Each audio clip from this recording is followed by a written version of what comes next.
Shalom Bapak Ibu, saudara sekalian terkasih di dalam nama Tuhan Yesus Kristus, apa kabar? Puji nama Tuhan, di sore hari ini kita dapat kembali berjumpa dalam program belajar bareng Kitab Kejadian. Mari sebelum kita belajar lebih lanjut, sama-sama kita berdoa. Bapak, kami bersyukur untuk kesempatan yang Kau beri kepada kami di sore hari ini, untuk kami bersama-sama berkumpul, untuk kami belajar dari firman-Mu. Bukalah hati dan pikiran kami dan mampukan kami Roh Kudus untuk mengerti memahami dan untuk menghidupi serta melakukan firman-Mu dalam kehidupan kami.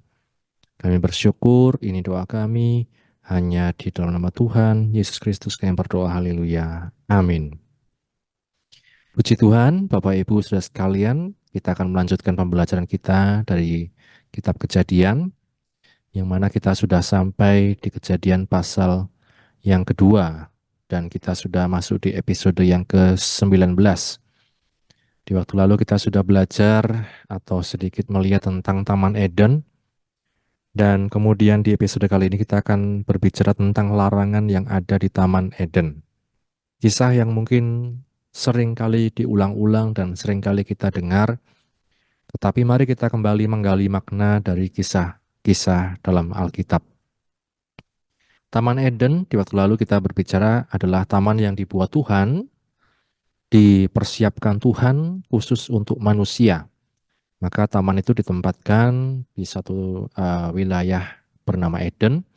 Kemudian manusia ditempatkan Tuhan di taman tersebut untuk mengusahakan ya yang ada di taman tersebut.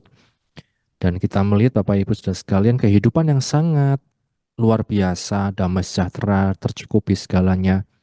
Karena apa? Karena Tuhan mencukupkan segalanya, Bapak Ibu Saudara sekalian.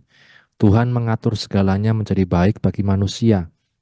Dicukupkan, ada makanannya, ada temannya, yaitu binatang-binatang, ya. Bahkan diberikan tugas untuk menamai binatang-binatang. Dan kemudian nantinya ada juga manusia Adam diberikan penolong yang sepadan, yaitu Hawa. Dan banyak hal keindahan yang kita lihat di taman tersebut. Dan maknanya bagi kita sekalian tentu ada berbagai macam, ya, bahwa taman ini merupakan satu jaminan Tuhan dalam kehidupan kita sebagai umat manusia. Ada jaminan pemeliharaan, ada keindahan, ada kesejahteraan, kesegaran, dan lain sebagainya. Ketika kita berada bersama dengan Tuhan, ketika kita masuk dalam satu rencana Tuhan yang indah, maka dikatakan Tuhan mempersiapkan segala sesuatunya di dalam kehidupan kita. Ini yang kemudian kita maknai dalam kehidupan kita, untuk kita selalu menghargai kasih Tuhan, apa yang Tuhan sudah rencanakan dan persiapkan dalam hidup kita belajar untuk mengerti dan kita belajar untuk tidak sekehendak hati kita sendiri dalam menjalani hidup ini. Karena hidup ini bisa menjadi taman Eden yang indah ketika kita hidup dalam rencana Tuhan, bisa jadi tidak selalu kaya raya, bisa jadi tidak selalu berlimpah ruah, tetapi ada satu kedamaian dalam kita menjalani hidup ini. Tetapi hidup ini juga bisa menjadi satu taman kesengsaraan ketika kita sekehendak hati sendiri, semau sendiri dalam menjalani hidup ini, bukan menjadi taman Eden, ya. Kalau selorohannya menjadi taman yang edan, Bapak Ibu. Nah, karena apa? Kita tidak mau menuruti apa yang menjadi kehendak Tuhan di dalam setiap kehidupan kita. Bapak Ibu Saudara sekalian, kemudian kita melihat ternyata Tuhan dalam firman-Nya dia memberikan juga larangan. Ada yang boleh, ada yang tidak boleh, memberikan berbagai macam petunjuk ketika manusia ini hidup di Taman Eden. Mari sama-sama kita baca kembali di Kejadian pasal yang kedua. Kejadian pasal yang kedua, mulai ayat yang ke-8. Selanjutnya Tuhan Allah membuat taman di Eden di sebelah timur. Disitulah ditempatkannya manusia yang dibentuknya itu. Lalu Tuhan Allah menumbuhkan berbagai-bagai pohon dari bumi yang menarik dan yang baik untuk dimakan buahnya. Dan pohon kehidupan di tengah-tengah taman itu, serta pohon pengetahuan tentang yang baik dan yang jahat. Ada suatu sungai mengalir dari Eden untuk membasahi taman itu, dan dari situ sungai itu terbagi menjadi 4 cabang. Yang pertama namanya Pison, yakni yang mengalir mengelilingi seluruh tanah Hawila, tempat emas ada. Dan emas dari negeri itu baik, di sana ada damar bedolah dan batu krisopras. Nama sungai yang kedua ialah Gihon, yakni yang mengalir mengelilingi seluruh tanah Kus. Nama sungai yang ketiga ialah Tigris, yakni yang mengalir di sebelah timur Asyur, dan sungai yang keempat ialah Efrat. Tuhan Allah mengambil manusia itu dan menempatkannya dalam Taman Eden untuk mengusahakan dan memelihara taman itu. Lalu Tuhan Allah memberi perintah ini kepada manusia. Semua pohon dalam taman ini boleh kau makan buahnya dengan bebas. Tetapi pohon pengetahuan tentang yang baik dan yang jahat itu tidak, janganlah kau makan buahnya. Sebab pada hari engkau memakannya pastilah engkau mati. Berbahagia setiap kita yang membaca, mendengar, dan juga yang melakukan firman Tuhan. Kita lihat Bapak Ibu Saudara sekalian. Yang pertama ada petunjuk dalam firman Tuhan bahwa di ayat 9, Tuhan Allah menumbuhkan berbagai-bagai pohon dari bumi yang menarik dan yang baik untuk dimakan buahnya. Pilihan ya Bapak Ibu, di Taman Eden itu buah-buahnya, pohon-pohonnya pilihan.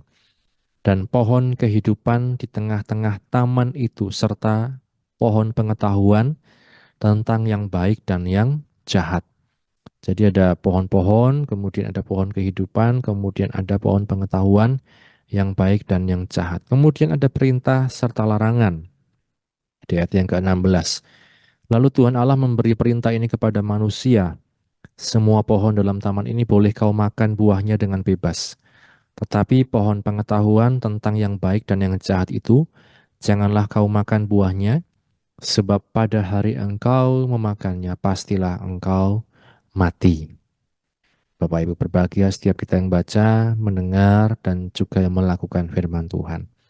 Ada yang boleh dan ada yang tidak boleh. Ada petunjuk Tuhan, ada larangan Tuhan, di mana Tuhan memberikan fasilitas yang luar biasa kepada Adam di waktu itu untuk bisa makan berbagai macam buah yang baik dan yang menarik, pokoknya yang bergizi gitu ya Bapak Ibu.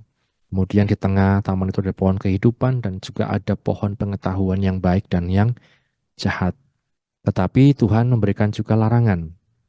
Jangan kau makan dari pohon pengetahuan yang baik dan jahat, karena pada saat engkau memakannya, engkau akan mati. Bapak Ibu sudah sekalian, dalam penafsiran tentang ayat-ayat ini ada berbagai macam pendapat. Ada orang yang berpendapat atau para penafsir yang berpendapat bahwa ayat-ayat ini merupakan ayat-ayat yang tidak benar-benar terjadi. Dalam arti ini hanya cerita rekaan, cerita buatan manusia untuk diambil hikmah atau maknanya dalam kehidupan manusia. Ada juga para penafsir yang kemudian berpendapat bahwa ini merupakan cerita yang benar-benar terjadi, di mana Adam ada, benar-benar pohon itu benar-benar ada, pohon pengetahuan itu benar-benar ada, pohon kehidupan itu benar-benar ada. Nah, Bapak Ibu, kita jangan sampai terjebak dalam, saya katakan di waktu-waktu yang lalu, hanya debat kusir, tafsir yang kemudian tidak selesai, tidak berujung. Tapi mari kita melihat apa yang ada di balik kisah ini, Bapak Ibu Saudara sekalian. Kalau kita melihat dalam Alkitab, pohon kehidupan misalnya salah satunya menggambarkan tentang hikmat. Ya, hikmat kita melihat Bapak Ibu di Amsal pasal yang ketiga. Amsal pasal yang ketiga akan saya bacakan. Amsal pasal 3 ayat 17. Akan saya baca mulai ayat 13 ya. Amsal pasal 3 mulai ayat 13. Berbahagialah orang yang mendapat hikmat, orang yang memperoleh kepandaian, karena keuntungannya melebihi keuntungan perak dan hasilnya melebihi emas. Ia lebih berharga daripada permata. Apapun yang kau inginkan tidak dapat menyamainya. Umur panjang ada di tangan kanannya, di tangan kirinya kekayaan dan kehormatan. Jalannya adalah jalan penuh bahagia. Segala jalannya sejahtera semata-mata. Ayat 18 ini yang kita baca. Ia menjadi pohon kehidupan bagi orang yang memegangnya. Siapa yang berpegang padanya akan disebut berbahagia. Bapak Ibu, kita melihat ayat 19, dengan hikmat Tuhan telah meletakkan dasar bumi dengan pengertian ditetapkannya langit ya tentang penciptaan. Maka kita bisa melihat salah satu pengertian dari pohon kehidupan ini kalau dalam firman Tuhan, ia menggambarkan hikmat. Hikmat yang dikatakan di ayat 13, berbahagialah orang yang mendapat hikmat tentang pohon kehidupan ini. Jadi Bapak Ibu, betapa ketika orang itu mendapat hikmat yang daripada Tuhan, dia disebut berbahagia. Dia disebut beruntung. Dia disebut jalannya terarah. Ya, jalannya baik. Maka kita melihat ini juga menjadi satu makna dalam kehidupan kita. Pohon kehidupan itu merupakan satu hikmat yang daripada Tuhan. Sebaliknya Bapak Ibu, kalau kita melihat juga ada hikmat yang berbahaya atau hikmat yang membawa kepada berbagai macam hal yang buruk yang mencelakakan. Di Yakobus pasal 3, misalnya kita melihat Bapak Ibu, di sana ada yang dinamakan hikmat yang dari atas dan hikmat yang bukan dari atas. Ayat 14. Jika kamu menaruh perasaan iri hati dan kamu mementingkan diri sendiri, janganlah kamu memegahkan diri dan janganlah berdusta melawan kebenaran. Itu bukanlah hikmat yang datang dari atas, tetapi dari dunia, dari nafsu manusia, dari setan-setan.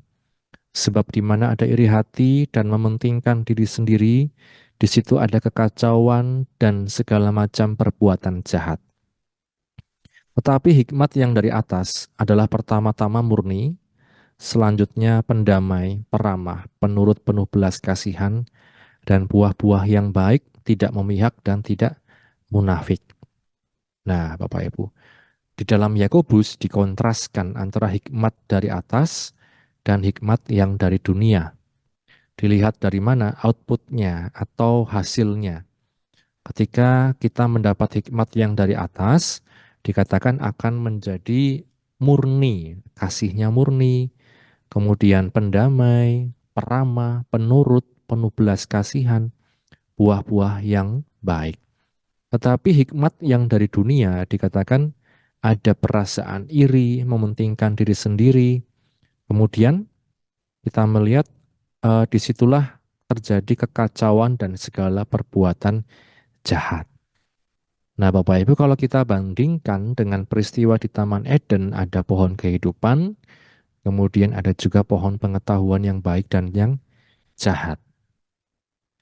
Ketika manusia di Kejadian 3 kemudian memakan buah pohon pengetahuan yang baik dan jahat, disitulah timbul apa Bapak Ibu Saudara sekalian, saling menyalahkan, saling mementingkan diri sendiri, dan kekacauan Bapak Ibu. Sehingga manusia harus diusir dari Taman Eden.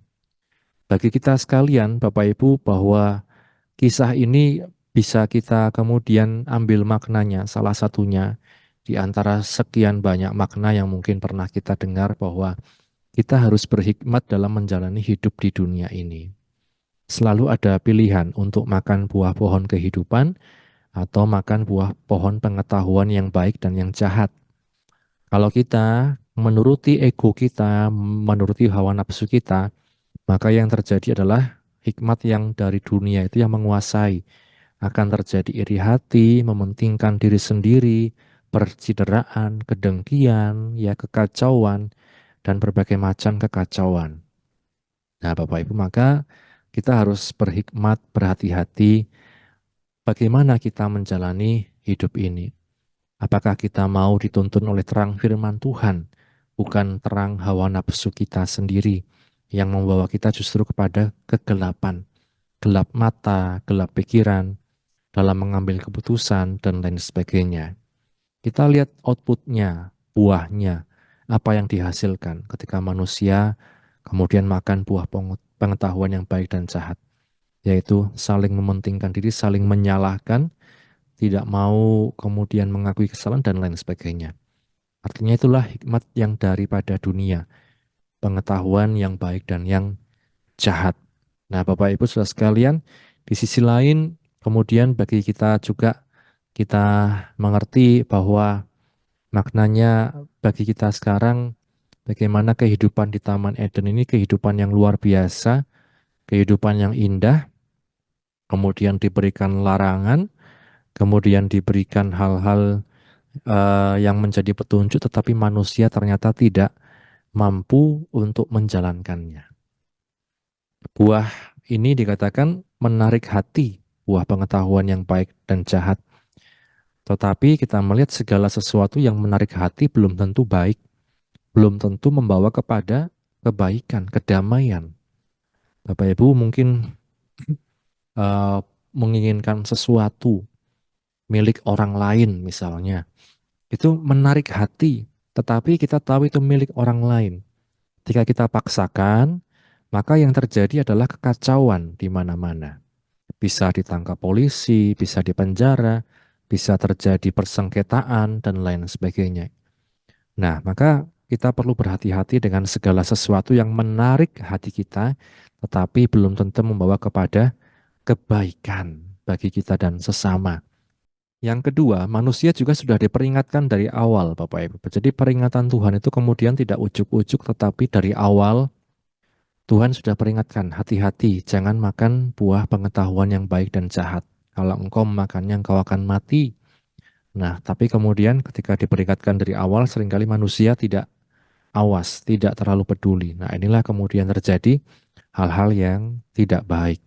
Maka kalau kita mendapat peringatan dari awal, petunjuk dari awal, mari kita perhatikan dengan kesungguhan hati. Ya, yang ketiga, ini yang kita juga pelajari dalam kehidupan kita bahwa manusia tidak mampu menjalankan seluruh perintah Allah dengan kemampuannya sendiri. Disinilah kita melihat bagaimana Adam dengan segala mungkin keistimewaannya, dengan segala pengetahuan, hikmatnya, dengan segala kelebihannya, fasilitasnya di Taman Eden ternyata tidak mampu menjalankan satu perintah Allah, yaitu untuk makan buah pengetahuan yang baik dan yang jahat. Ya, kalau kita melihat inilah yang menjadi sifat manusia, Bapak Ibu Saudara sekalian. Di Roma pasal yang ketujuh, kita lihat bersama. Roma pasal yang ketujuh. Roma pasal yang ketujuh, ayat yang ke-15. Sebab apa yang aku perbuat aku tidak tahu, karena bukan apa yang aku kehendaki yang aku perbuat, tetapi apa yang aku benci itulah yang aku perbuat. Jadi jika aku perbuat apa yang tidak aku kehendaki, aku menyetujui bahwa hukum Taurat itu baik. Kalau demikian bukan aku lagi yang memperbuatnya, tetapi dosa yang ada di dalam aku. Sebab aku tahu bahwa di dalam aku, yaitu di dalam aku sebagai manusia, tidak ada sesuatu yang baik, sebab kehendak memang ada di dalam aku, tapi bukan hal berbuat apa yang baik. 19. Sebab bukan apa yang baik yang aku kehendaki, yaitu yang baik yang aku perbuat, melainkan apa yang tidak aku kehendaki, yaitu yang jahat yang aku perbuat. Jadi jika aku berbuat apa yang tidak aku kehendaki, maka bukan lagi aku yang memperbuatnya, tapi dosa yang diam di dalam aku. Ini pengakuan dari Rasul Paulus tentang pergumulan manusia untuk menghidupi, menjalankan hukum Taurat. Ternyata tidak mampu, Bapak Ibu. Di Taman Eden pun manusia tidak mampu. Dengan kekuatannya manusia tidak mampu. Maka kita seringkali kemudian dalam hal ini menyalahkan Adam. Wah, nanti kalau di surga yang kita salahkan Adam ya. Kita cari Adam, manusia Adam. Gara-gara dia semua manusia mendapat dosa ya. Padahal Bapak Ibu saudara sekalian, kita pun sebagai manusia tidak mampu untuk melakukan segala perintah Tuhan dalam kehidupan kita. Setiap manusia telah berada di bawah hukum dosa ketika mereka di luar Kristus. Semua manusia berdosa. Ya, maka kita bersyukur kepada Tuhan, Bapak Ibu, bahwa oleh korban Kristus kita dimampukan, kita dilayakkan ya untuk datang ke hadiratnya mendapat keselamatan. Misalnya Roma 3 ayat 23, karena semua orang telah berbuat dosa dan telah kehilangan kemuliaan Allah, dan oleh kasih karunia telah dibenarkan dengan cuma-cuma karena penebusan dalam Kristus Yesus. Kristus Yesus telah ditentukan Allah menjadi jalan pendamaian karena iman dalam darah-Nya. Hal ini dibuatnya untuk menunjukkan keadilannya karena Ia telah membiarkan dosa-dosa yang telah terjadi dahulu pada masa kesabarannya. Maksudnya untuk menunjukkan keadilannya pada masa ini juga supaya nyata bahwa Ia benar dan juga membenarkan orang yang percaya kepada Yesus. Ini Bapak Ibu. Nanti ke depannya kita akan melihat bagaimana ketika manusia jatuh dalam dosa, itu tidak ada yang bisa kemudian menebus selain daripada korban Kristus sendiri. Nah, karenanya Bapak Ibu, dalam kehidupan kita, mari kita sama-sama menyadari kita perlu hikmat Allah yang pertama, bahwa dalam hidup ini ada berbagai macam pilihan yang harus mungkin kita hadapi, berbagai macam pilihan yang harus kita buat, tetapi mari kita memilih untuk mengutamakan prinsip hikmat yang dari atas, yaitu pilihan kita tidak membawa kepada satu perpecahan, tidak membawa kepada satu kerugian, tidak merugikan sesama dan lain sebagainya, tidak membawa percideraan dan lain sebagainya. Dan di sisi lain kita menyadari bahwa secara manusia kita tidak mampu dengan kekuatan kita sendiri untuk melakukan semua perintah Tuhan. Tetapi di dalam Kristus kita dimampukan oleh anugerah-Nya untuk berjalan dalam kebenaran sesuai tuntunan Roh Kudus. Ini Bapak Ibu, maka kita selalu dengan kerendahan hati, Tuhan, bimbinglah aku ya Tuhan di sepanjang hidupku ya. Ada lagu mengatakan seperti itu. Roh Kudus yang memampukan kita, bukan kekuatan kita. Firman Allah yang menuntun kita, Tuhan yang menjaga setiap kehidupan kita. Kiranya firman Tuhan ini menjadi berkat untuk setiap kehidupan kita. Mari sama-sama kita berdoa. Bapa, kami bersyukur untuk firman-Mu yang telah kami baca, kami dengar, kami renungkan. Kami sadar secara manusia kami tidak mampu melakukan segala perintah-Mu Tuhan. Tapi oleh korban Kristus yang telah menebus setiap kami manusia berdosa, Engkau memampukan kami oleh pimpinan kuat kuasa Roh Kudus yang ada di dalam kami. Mampukan kami untuk terus rendah hati, mendengar suara firman-Mu melalui Roh-Mu Tuhan, dan mampukan kami terus berjalan dalam anugerah-Mu, sampai kami mendapat kebahagiaan kekal bersama dengan Engkau. Berkatilah anak-anak-Mu yang sudah mengikuti pelajaran ini Tuhan, dalam apapun yang menjadi pergumulan mereka, Engkau yang menolong. Sebentar Tuhan kami akan akhiri program ini, dan kami bersyukur hanya di dalam nama Tuhan Yesus kami berdoa, haleluya. Amin. Puji nama Tuhan, Tuhan Yesus memberkati kita sekalian. Amin.